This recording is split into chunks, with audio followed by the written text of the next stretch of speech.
درود سرشار از مهر و محبت ما نیسارتان هموطنان عزیز. چون همیشگی برنامه نورافکن است با دامانی پر از مهر و محبت و سرود و ترانه ها و طول چند لحظه که با هم هستیم امیدواریم بهترین لحظه ها را با هم میگذرانیم. بله دوستان عزیز، برنامه نورافکن سرشار از مهر و محبت است و اینجا همگی سخن از صنعت و هنر تاجیک است. چون همیشگی مهمان برنامه ما هستند نفران و نمایندگان از هنر و ایجاد تاجیک و این بعد مهمان برنامه ما هست هنرمند خیلی هم دوست داشتنی هنرپیشه خلق تاجیکستان بله. اسرائیل فیضیدینov که ایشان رو به برنامه نورافکن خوش آمدید. تشکر. سلام باشید. بله. سلام باشید.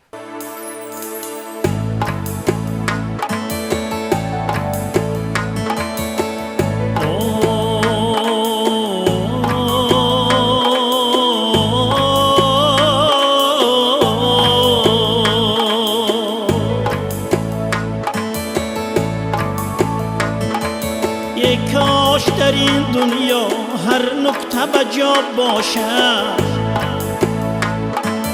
مردم همه سر تا پا از غصه رها باشد.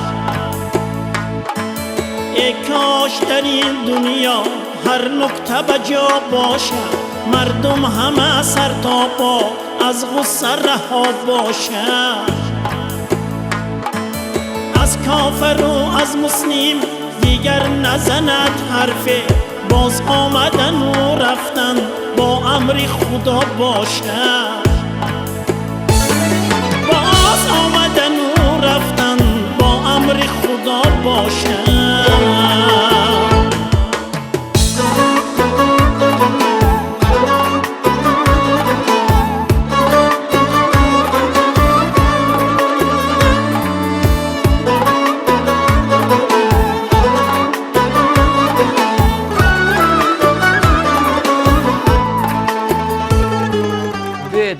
نخست از زمان دوره های نورسی خیش قصه کنید. چی خاطره نیک در یاد شما ماند و چگونه جست و خیز ها بود؟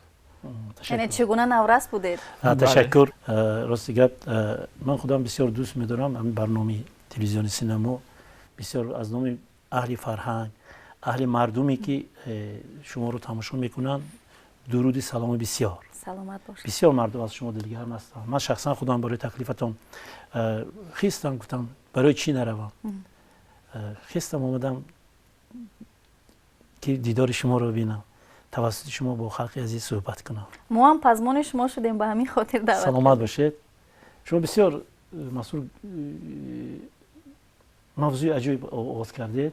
هر کس اولا کودکی خودش رو اگر به یک چیز صاحب شود، به یک مقصد رسد، زندگی یک معنی اون رو با مقصد زندگی کردن است. پدر مادر شما رو میخواند، میپوشاند، نیت‌های شیرین میکند. اما اون دوره کودکی من نمیدونم از چی باشد که از همون دوره کودکی اگر گم همون دوره های ما خانه پینرون بود. خانه پینرون عمل میکرد. من به یگان چیز نیست غیر از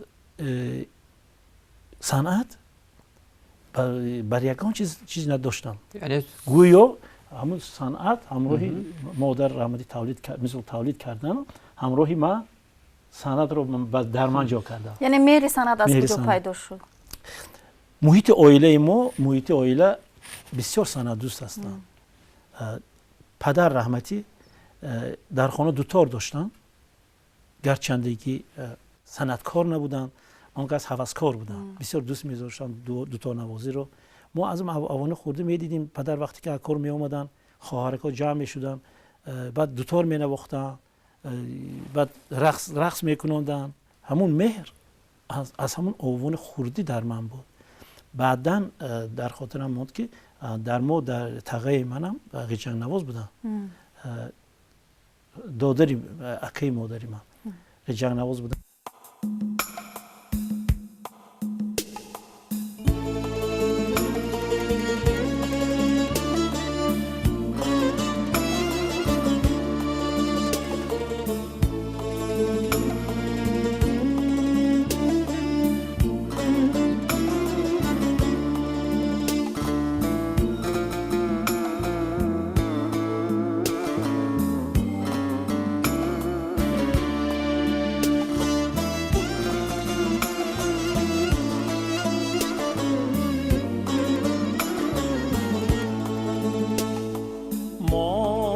هستی بهتر ز جام و غم براری من کجاست؟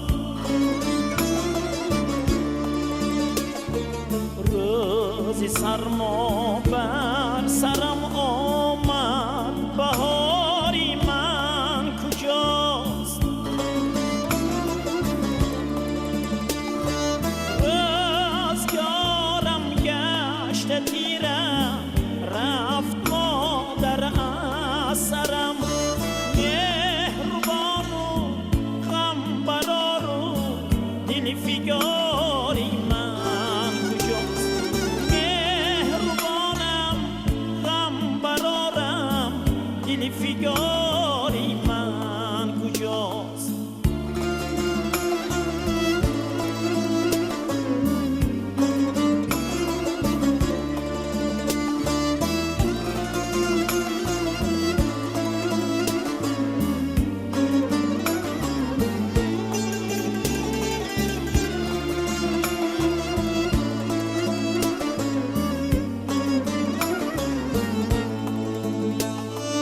مهری چون سازش تمامی ملک هستیم گیری کی رود آن بای مشک از من قراری من کجاست؟ دایما خاکی مزارش سرمه بر چشمان کنم رسایی نابراریم براری من کجاست؟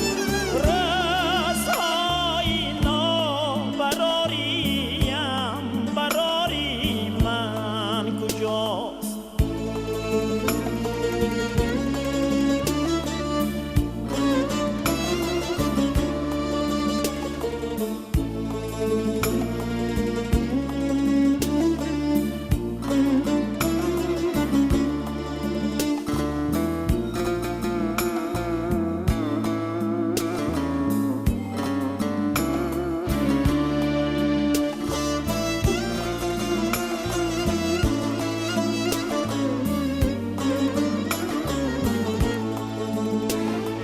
کاش بار بحری من بشد میسر دیدنش آفتابی با سخا و نورباری من کجاست؟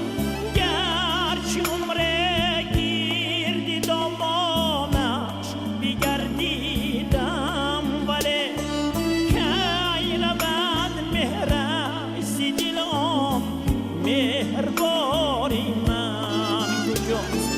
کی رود مهرش ز دلم مهرباری من کجاست؟ اسبی را قی سوختم خاکسترم برباد رفت اسبی را قی سوختم خاکسترم برباد رفت هستی و بنیادی منم افتخاری من کجاست؟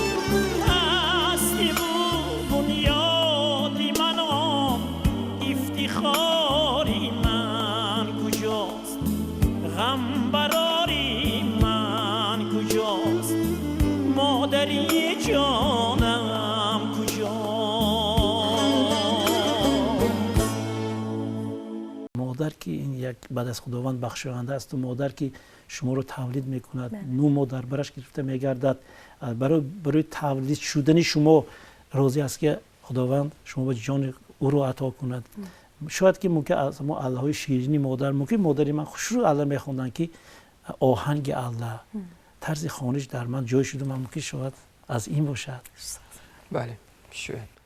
خب نخستین قدم ها در صنعت شاید از نوازش یک ساز موسیقی سر شد و یا سرود رو زمزمه میکرده چگونه بود و نخستین منبرهایی که شما الکی با بینندگان یعنی روبرو بودید کجا یعنی بود؟ گفتید که در خانه شاید- پیانیرون یعنی بله همین گونه بود. خانه پیانو عمل میکرد، بعد مکتب موسیقی بود، بعد در هر یک مکتب هایی که تحصیلات عمومی بود اونجا انسامبل ها کروژوک ها بود، در اونجا عمل میکرد.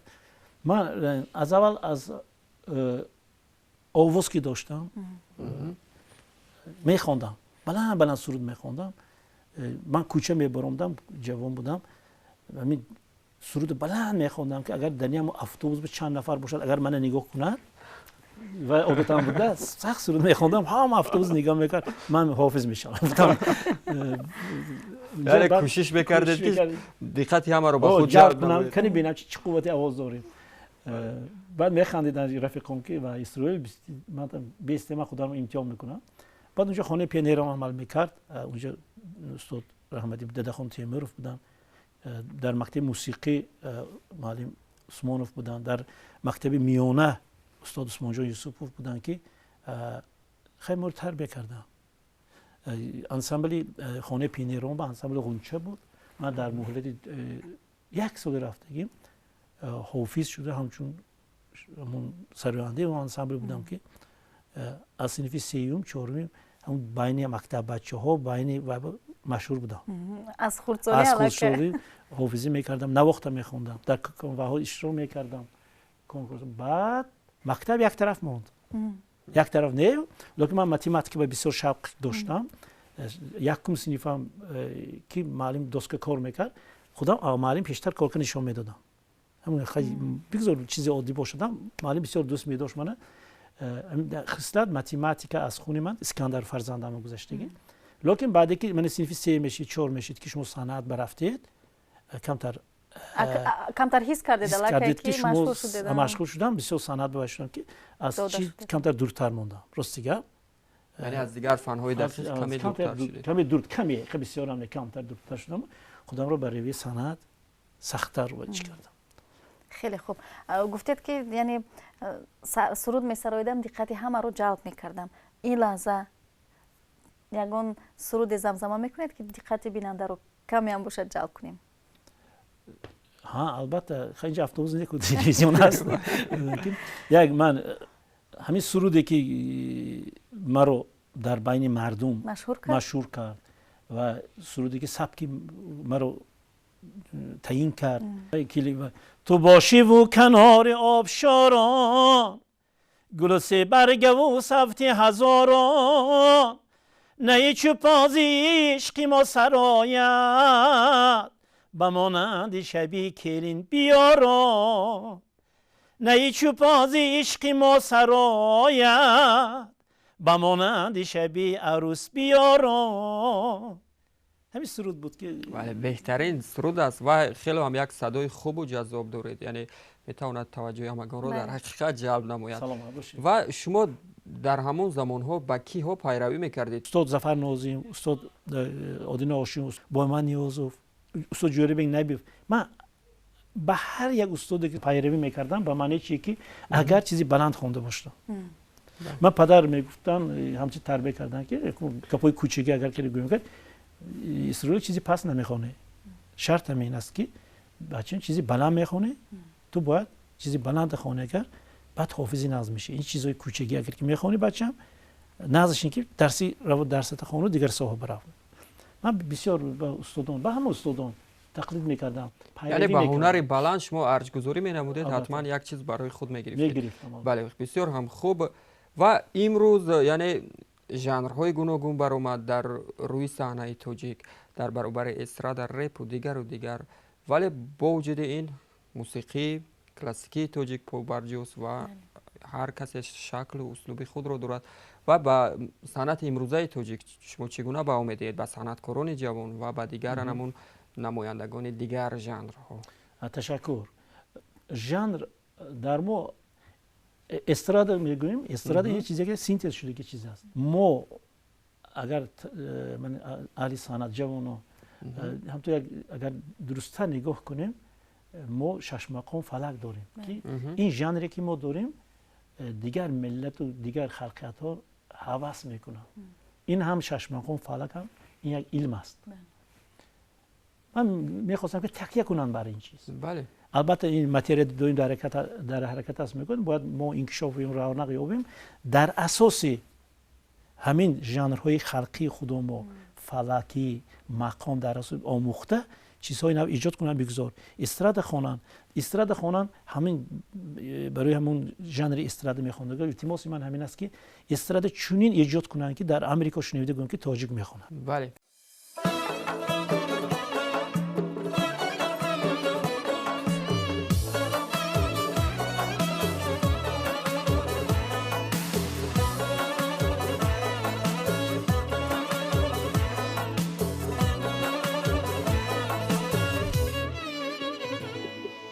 یک شب کتابی قصه و افسانه های عشق،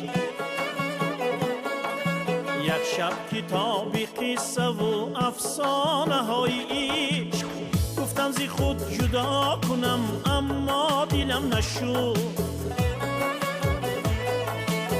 گفتم زی خود جدا کنم اما دلم نشد، اما دلم نشد، اما دلم نشد، گفتم زی خود جدا کنم اما دلم نشد.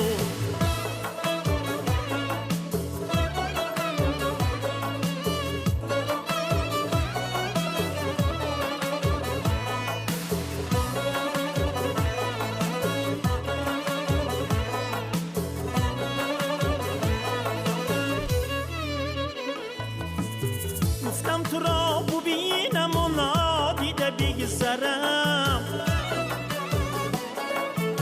در خلوتم صدا کنم اما دلم نشد، بیماری عشق تو شدم و دل سپردم، گفتم روم دوا کنم اما دلم نشد، بیماری عشق تو شدم و دل سپردم، گفتم روم دوا کنم اما دلم نشد، اما دلم نشد، اما دلم نشد، گفتم روم دوا کنم اما دلم نشد.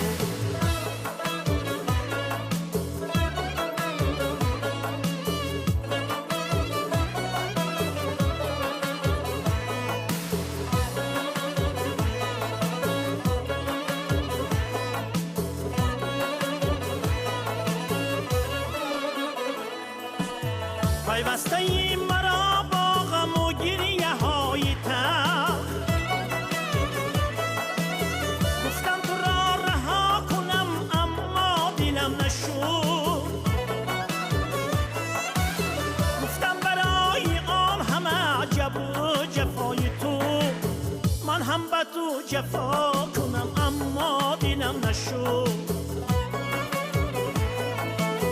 گفتم برای جبر و جفای تو من هم به تو جفا کنم اما دلم نشد، اما دلم نشد، اما دلم نشد، من هم به تو جفا کنم اما دلم نشد، اما دلم نشد، اما دلم نشد، گفتم تو را رها کنم اما دلم نشد، گفتم زی خود جدا کنم اما دلم نشد.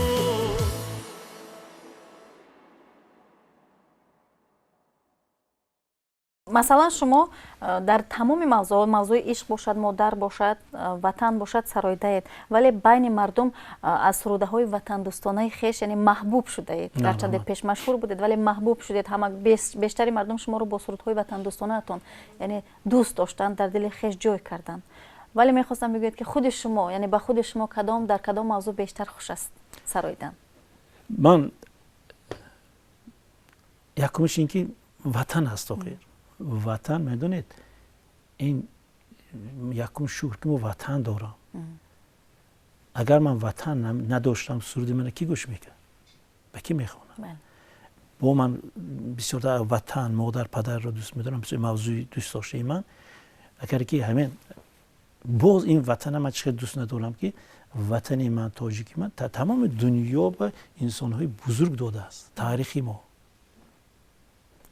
اگر که این نامنویس شود، اگر ممکن بعضی ها ندانند که این ملت ما تاریخ، مثل ابو علی بن سینا کیست، شیخ سعدی کیست، خیام کیست. این یک دنیا انسان ها هستند که در تمام دنیا همچون تاجیک میشناسن. خیلی وطن واج کی هستن؟ وطنشون کجا است؟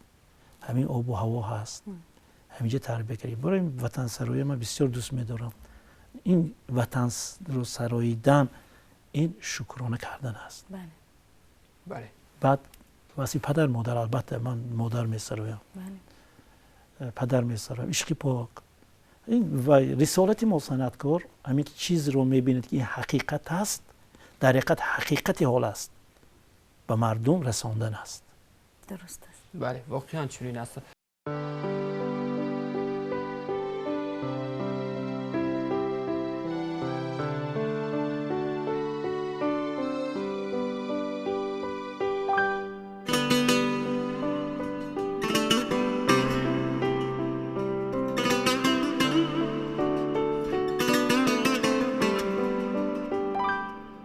از بحر عنایتی تو یارب هر دم، پاکیزه گوهر بحر وطن می طلبم. این گوهر پاک را که وحدت نام است، در عرض دعا و در سخن می طلبم. این گوهر پاک را که وحدت نام است، در عرض دعا و در سخن می طلبم. در عرض دعا و در سخن می طلبم.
فرزندان شما نیز یعنی روح شما رو پیشه شما رو انتخاب کردن. یعنی فرزند شما اسکندر خیلی هم یک مهارت خوب دارد، خیلی هم مشهور هم هست.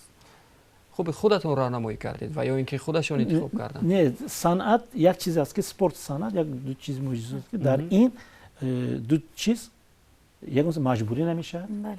بله. در این دو چیز طرفگیری کرده نمیشه، تعریف کرده نمیشه. این دو چیز است که همون قهرمان اساسی خودش رو باید خلق نشان دهد.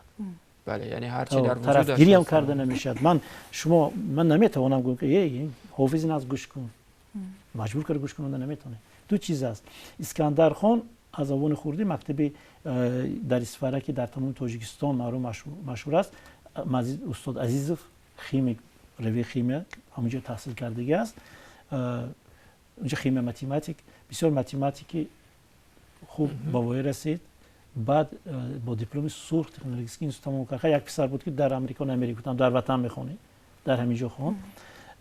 بعدی که تمام کردن میدونید که نمیدونم در دلش همین مهر و محبت صنعت بسیار شده است. که پدر من میخوام که پیروی شما رو برم. حتی خیر اگر با خواهش خودتون باشد بچه معلش پیروی من قدم زدن چی میگه تو میراثی پدرخواهی کسب پدرآموز. من بسیار چی شدم که در یک دوره کوتاهی که همراهی من کار کردم در کنسرت های بسیار دولتی و در کنسرت های برآمد کردم. با همون عبوری و اسکندرخان چی برداشت وقتی که وطن خواندم. درسته.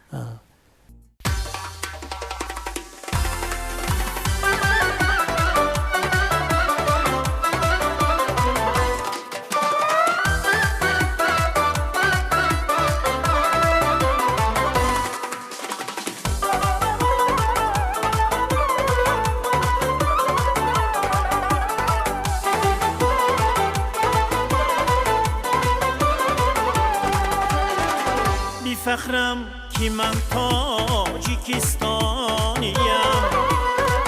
گلی از گلستان سامانیم، زیرا غن پیامی درخشانیم، درفشی بلندی پرافشانیم، زیرا غن پیامی درخشانیم، درفشی بلندی پرافشانیم، بی فخرم که من تاجیکستانیم.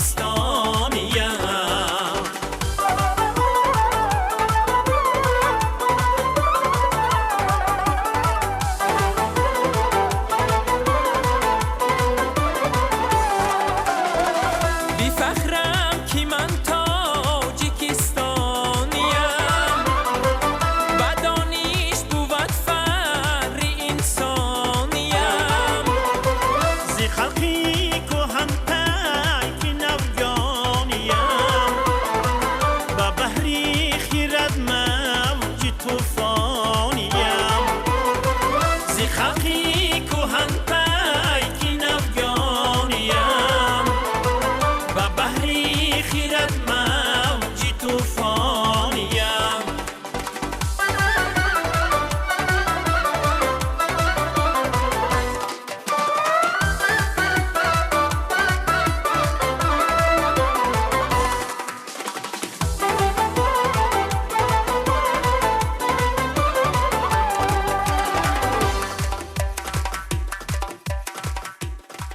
از این خیلی من میفخرم. بله، وقتی سرودهایی که انتخاب میکنی مضمونی بلند داشته باید. باشد، بله این یعنی با رشد صنعت همون سراینده مساعدت میکند. مضمون سرود یعنی مهم است.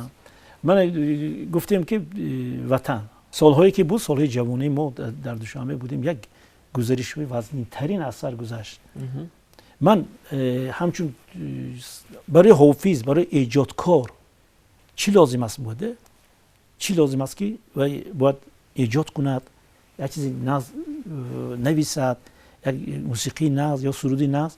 من بسیار شکرگزار هستم که برای اگر که مثلا صنعتکار اینو ببینید وطنه، برای صنعتکار محیط آرام آزادی تاجیکستان، برای صنعتکار آزادی تاجیکستان، برای صنعتکار حافظ آب تازه در تاجیکستان، هوای تازه در تاجیکستان خط بعد این وطن بعد چخیر دوست ندارید و بعد چخیر وصف این وطن نخونید.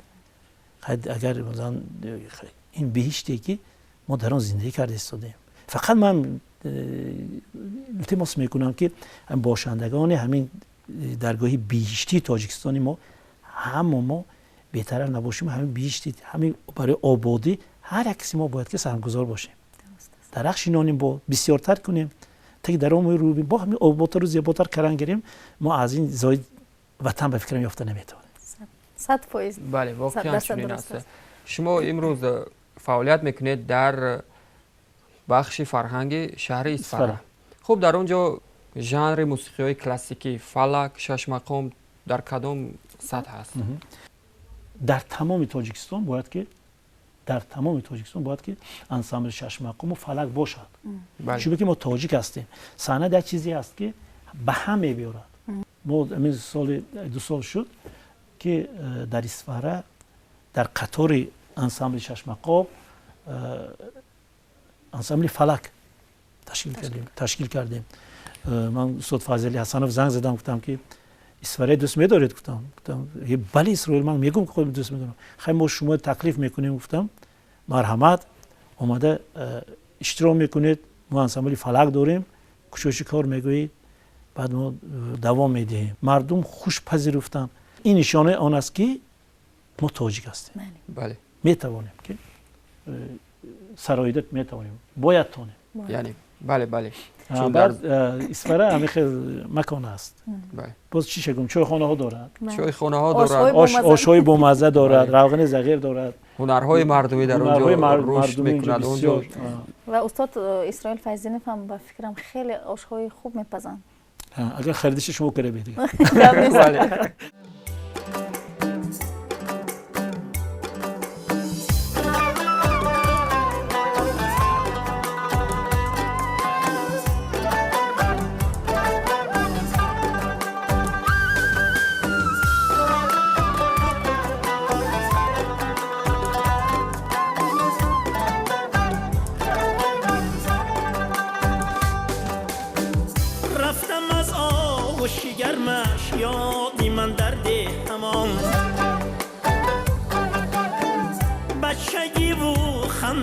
فریادی من در ده همان رفتم از آغوشی گرمش یادی من در ده همان بچگی و خنده و فریادی من در ده همان من تنی بیرش آوردم زی کوهستان به شهر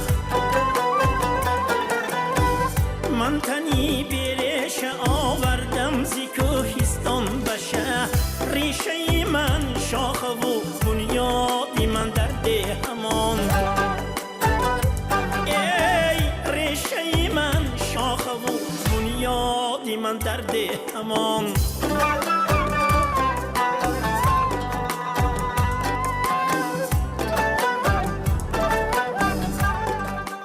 غیر از همین هنر سرایندگی باز کدام هنرها رو دارو هستید؟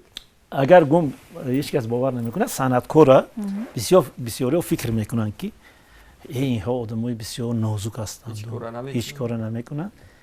اگر گپی دروغ این تاریکی هر یک کس است این گپ از آیلی من پرسید همه خانه به من خانه وقتی که میدارم و من خوب میگم چی من همین هست شغلی دوست داشتم من همین است. اما خانه با اگر که همین روز خانه باشن باز پهلوم با آیلم کلی دخترم دورتر گرفته میشه که سر میشد کار تمام نموده اسبابی چی در خانه دارم من تا چیزهایی که وزنی نشد یگان استاد جر نمیزنم همه چیز دارم میجومم خانه اینجاش میجومم اینا عبود میکنم میبرم اره دارم چی دارم حتی سوارکه دارم خواهم سوارکه میکنم همین کارا همه شغل دوست داشتم من همین کارا وقتی آواره شدم که معنی دم میگیرد آدم سبک میشه. پدرم رحمتی که همین کسب رو داشتن برای همون از بر من گذشته همین شروع دوست داشتم همین است که چیزی که میتوانم برای چی من استاد دعوت کنم یعنی اور نمیکنم. بله این چیزها میخواد مهنت که بر مهنت حالا وقتی که میکنی چی اور کردن درست. وقتی که از اودش میبره از چه اودش روزی مرد میبره همسایه رو دعوت کرده.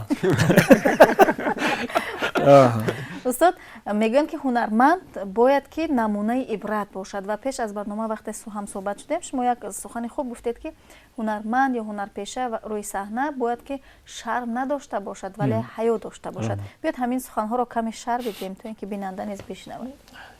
رحمت. صنعتکار یکمش باید که یک آوازخوان صنعتکاری که خلق احترام میکنند شکر کند، شکرگزار باشد که انا که در شرم و حیا گفتید بس که گل در نازکی مشهور در بحر و برست میگوید خاطر شرم و حیا از برگ گل نازکتر است. من میگم که صنعتکار شرم اینقدر لازم نیست. اگر ما شرم داشتن گیریم که صحنه برونده سرود خواندن نمیتونیم شرم میکنیم یک چیز وای لکن حیا باید که باشد. این حیا یک پرده حیا که هست که نباید که از اوای ما گذریم. بله.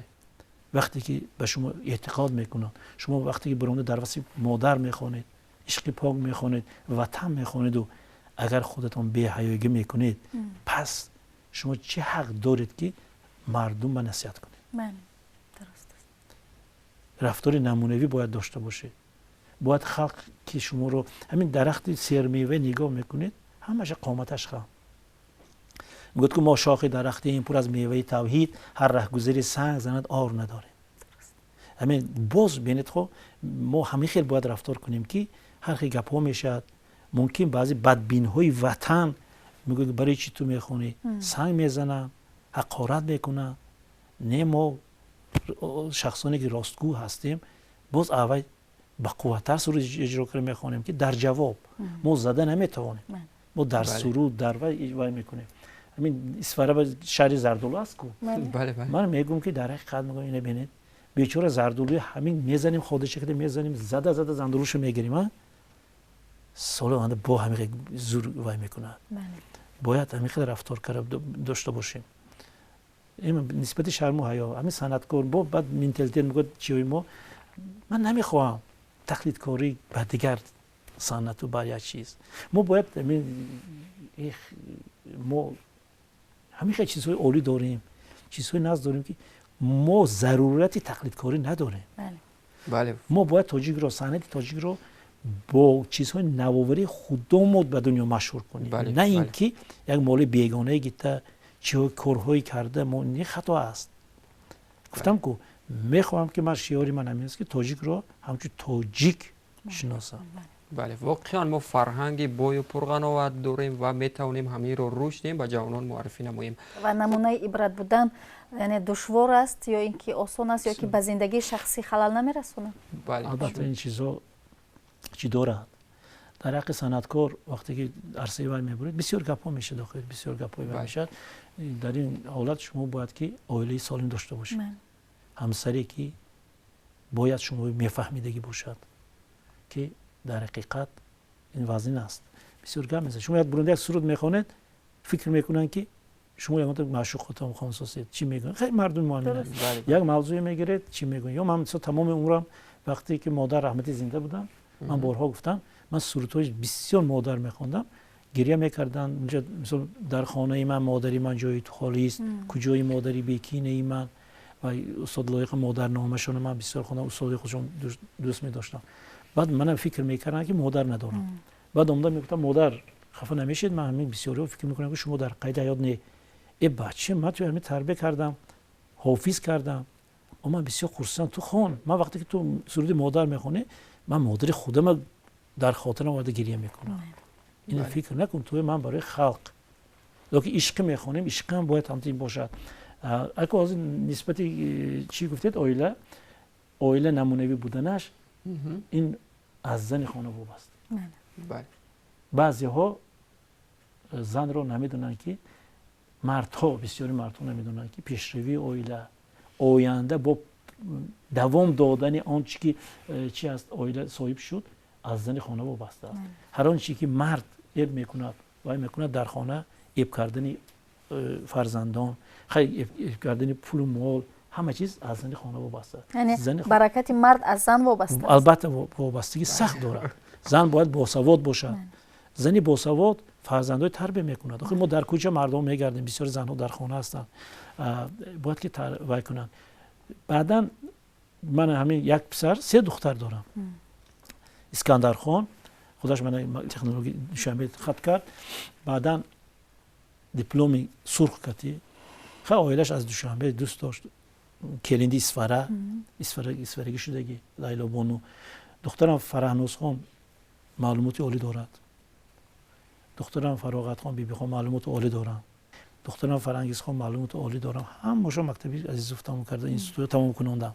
آینده و من نه و عائله خودشون و همون محیطی که میرن و زندگی میکنن. درست. قصه مادر کلان و کنج گرمی صندلی، هرگاهی که یاد می آرم دلم گم میزند، دلم گم میزند. باز پیراه مرا بر سوی دهم میبرد، بر دماغم باز بوی نان مادر میزند، بوی مادر میزند.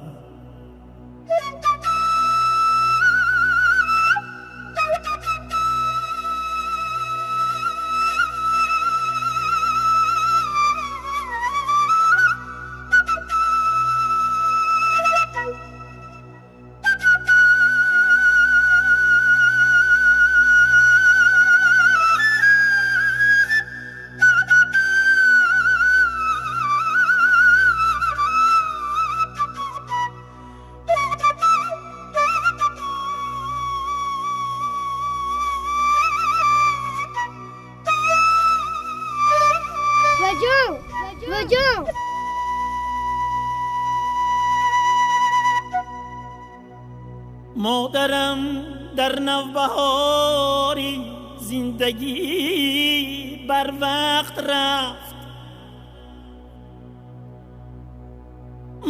ما را بعد خود گویا برای درد و غم.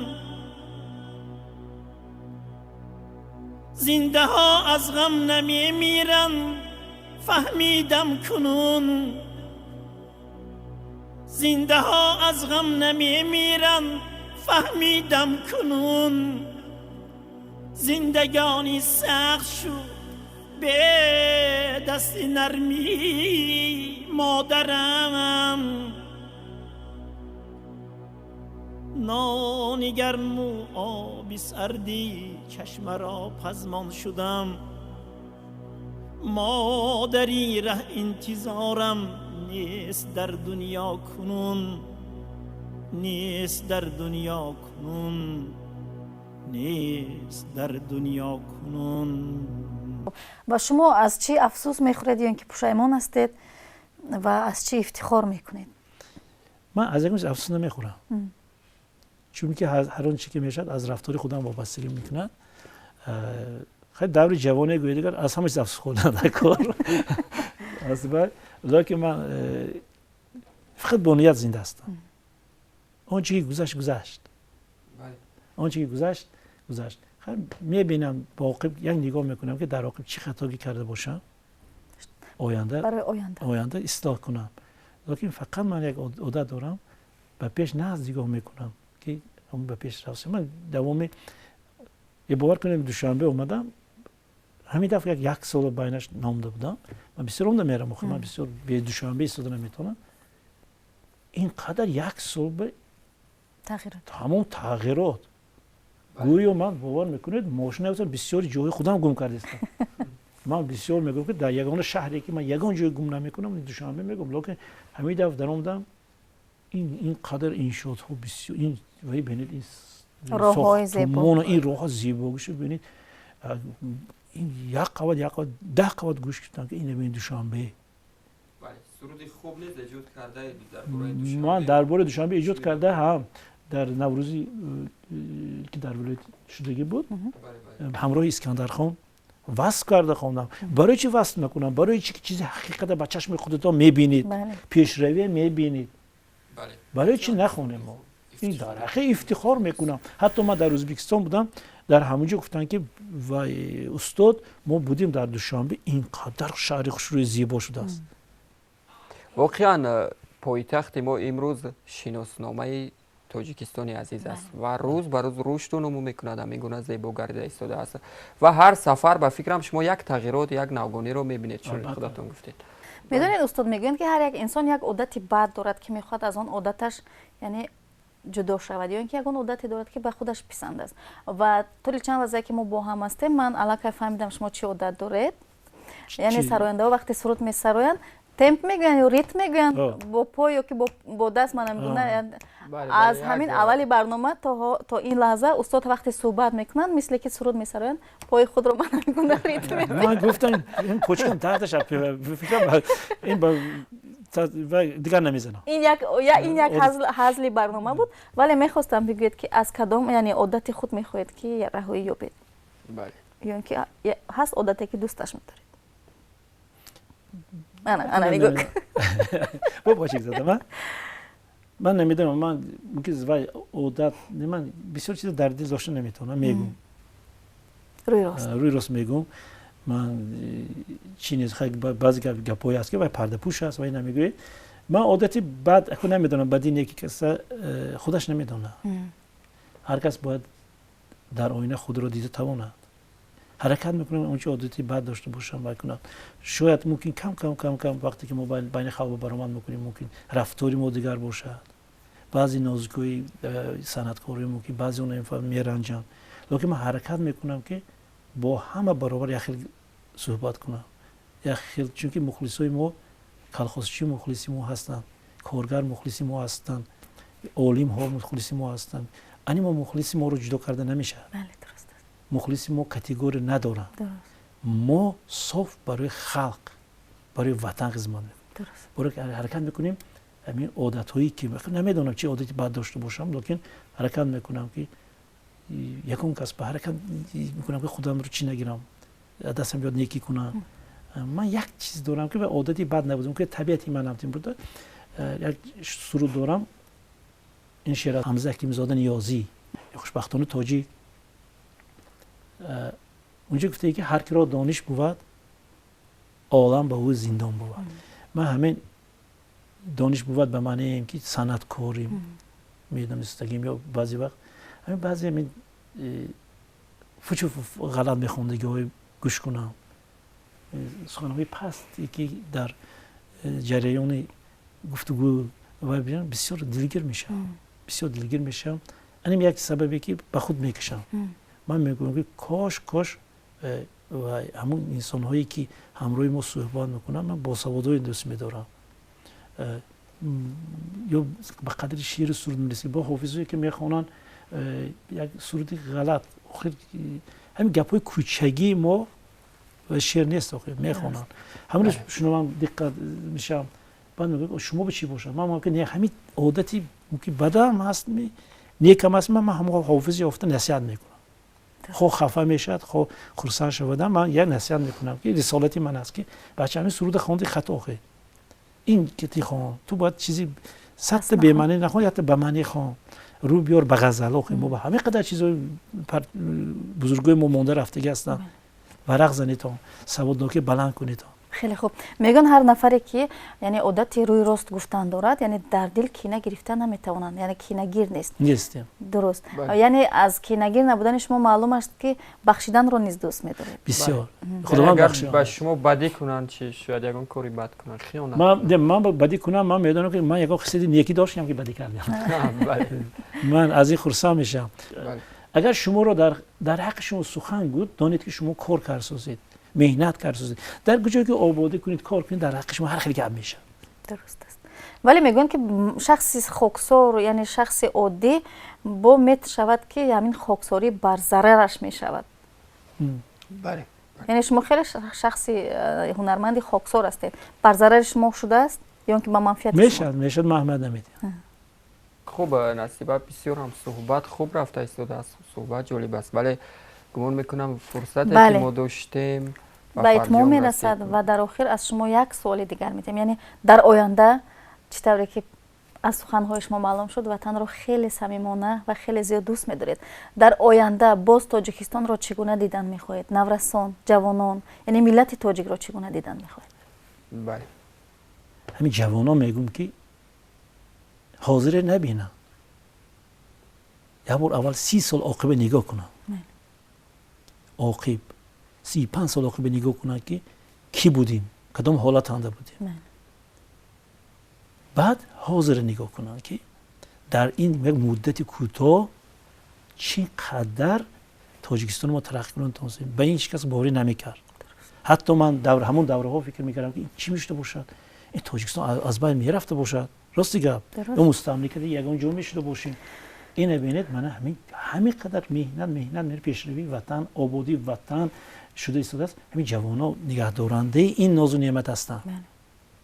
برای همین آینده اساسا جوانای بسواد دیدن میخواهم، با معرفت دیدن میخواهم. وقتی که بسواد با معرفت چی باشن، البته آنچه که ما تا این دوره من هم آباد کرده آمدیم و آبادتر و زیباتر میکنه. سلامت باشید. و بار دیگر سپاسگزاریم که به برنامه ما تشریف آورده، زیرا شما از راه خیلی هم دور آمده. سلامت باشید. سلامت باشید. خب دوستان عزیز، با شما سپاسگزاری میکنیم که تا این مدت همراه ما بودید. من باوری دارم که همین زحمتی که صنعتکاران میکشند تنها و تنها به خاطر شاد نمودن و در شادی و سرور شما شریک بودن است. و بگذار استاد عزیز سرود و ترانه های شما در خاندان مردم تاجیک همیشه تنین انداز باشد و خاندان شما همیشه پر از خنده باشد. سلامت باشید. بله، همیشه صحت، سلامت و سربلند باشید. خیر.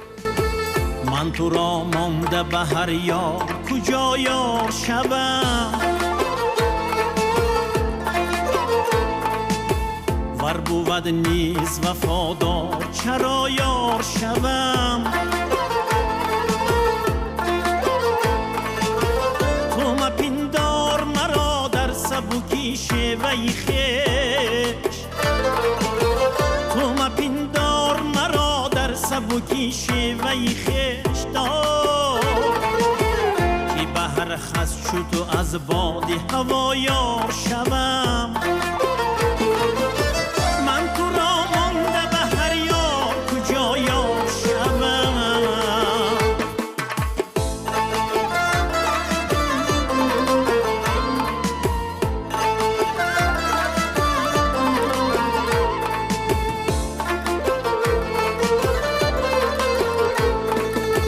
گر کشد هر سری موی تو جدا بار دیگر،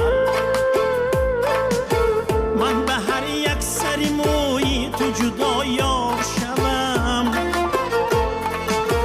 جان شیرین چو از آن لب نبرد ای مگسان، جان شیرین چو از آن لب نبرد ای مگسان دار، چی شود گر منی مسکین به شما یار شوم. من تو را مانده به هر یار کجا یار شوم.